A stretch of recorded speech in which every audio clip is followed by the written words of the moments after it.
Bonjour, bienvenue sur l'Argus.fr. On découvre aujourd'hui le Toyota CHR, le crossover compact de Toyota. Et puis après un rapide tour du propriétaire extérieur, on va découvrir l'habitacle, c'est ce qui nous intéresse, c'est ce que la marque dévoile aujourd'hui.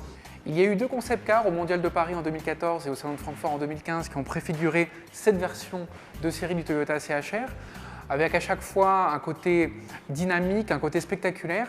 Et puis ce qui est bien, c'est que la promesse a été tenue parce que sur cette version de série, tous les éléments forts ont été préservés. On voit par exemple cette découpe de phare qui va s'enrouler autour du passage de roue, la calandre sur deux niveaux, ce museau très dynamique. C'est très bien de garder ça en série parce que d'habitude Toyota nous avait plutôt habitués à des réalisations plutôt fades, plutôt passe-partout, et c'est très bien que le dynamisme de la marque en termes de design soit présent.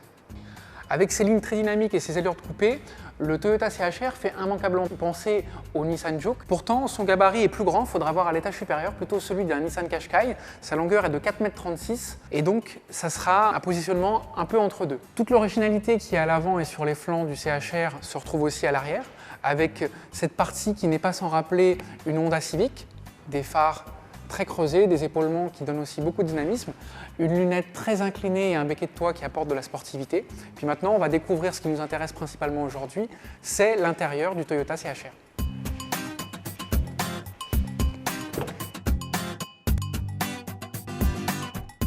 À bord du Toyota CHR, l'originalité est également de mise, c'est parfaitement raccord avec l'extérieur.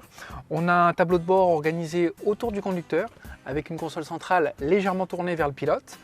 En point d'orgue, cet écran tactile de 8 pouces qui est détaché du reste de la planche de bord. C'est ce que l'on trouve dans les réalisations premium. Ça va faire école maintenant. On a ici une interface dédiée à la climatisation. C'est un vrai plus pour la sécurité parce qu'on n'a pas besoin d'aller trifouiller dans les menus de l'écran tactile qui est au-dessus. Le Toyota CHR se veut futuriste.